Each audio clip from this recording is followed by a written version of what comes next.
Saturday morning here, the earliest I've done a live stream since Indianapolis Comic Con. It's almost 7:30 in the morning here. Let's get this underway. My top three favorite Jason Voorhees actors, and it's very very simple. We're gonna come up with a bonus one if I had four to pick.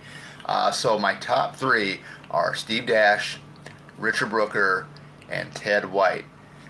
The first four films, minus well, Jason was in the first one, but he was just a kid. Before, flashbacks and that whole jump scare ending in the ending of the first one. But the first four films I love. Uh, I just the atmosphere, everything I like about it. Steve Dash, excellent as Jason, love him. I actually got a chance to meet him quite a few years ago at Horror Hound, Indianapolis. This was like I think like 2 years before he had his surgery, where he had his leg amputated, and then he died from complications from it. However, I did not get a chance to meet Richard Brooker or Ted White. They were both at Flashback Weekend quite a few years ago, and those were the two Flashback Weekends that I didn't have wasn't able to go to for some reason. As I know, with the vehicle, I think one of the vehicles were down or something. But uh, Ted, Richard Brooker, I love the way he moved. I love the way he walked as Jason. I think he was a menacing.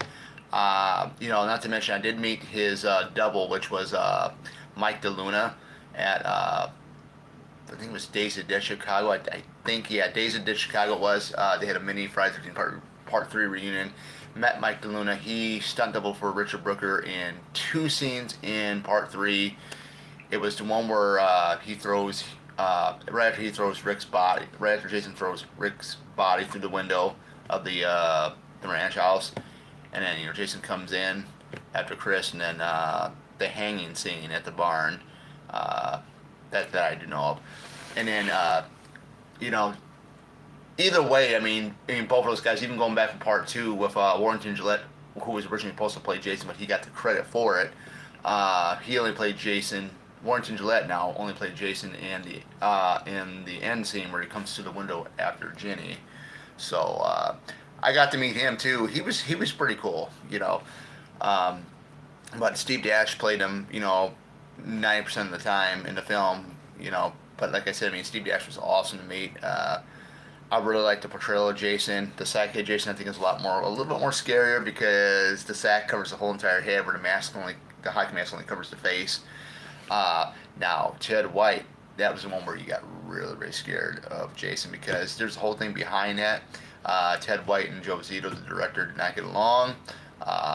We all know about the whole thing with the Judy Arrowson thing, the kill thing out there in the raft, where she wanted to get out of the water, it was freezing, and Zito told her no, we wanted to wait.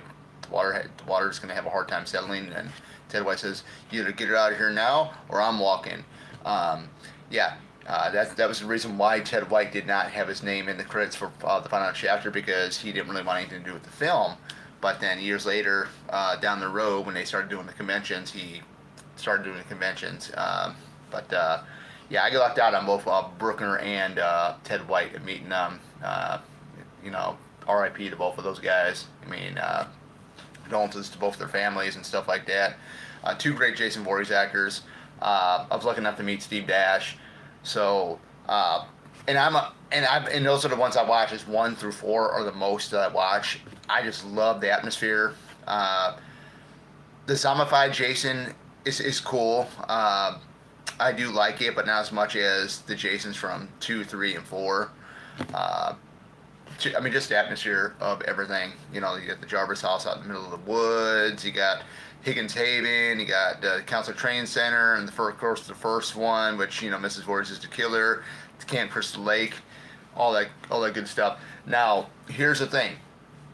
If I was going to go ahead and make this my top 4 Jason actors, and this is a tough one because I know everybody.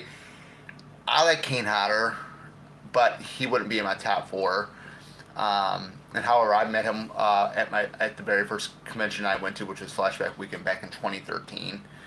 I like him. He was in more of the unique ones, like Part 7, Taking on Tina, Jason Takes Manhattan, Jason Goes to Hell, Jason X. My my fourth favorite Jason actor, and some people might think this is kind of nutty, Ken Kirzinger from Freddy vs. Jason, even though that's technically the crossover film. But I love that Jason, even though it's silly as can be. But I just love that Jason. I love the look for him. And I know the whole controversy between the reason why Kane Hodder wasn't in it is because they wanted to go with somebody taller than Robert Englund. You know, yeah, he moves slow like Frankenstein. You know, he moves very, very slow.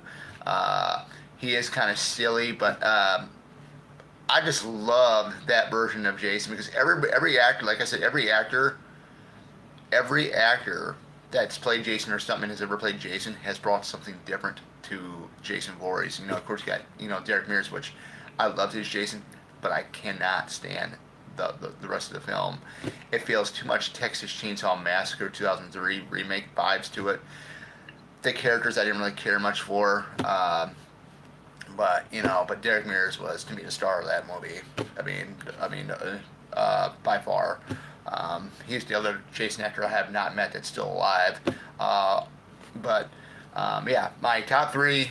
Recap it. My top three Jason Voorhees actors are Steve Dash, Richard Brooker, Ted White, with the option of a fourth one, which would be Ken Kirzinger from Freddy vs. Jason. But other than that, guys, that is it. Nice, sweet, short live stream this morning. Thought I'd get it out of the way. I'm going to get my haircut done this morning at 9. And then after that, I'm going to go out running. And then later on tonight, at around 4 p.m., I got a buddy coming on over. So I decided, hey, let's go and get this done early this morning since I got time to cram it in. Other than that, take care. Have a great Saturday. And see you guys back in the next live stream or video. Bye-bye.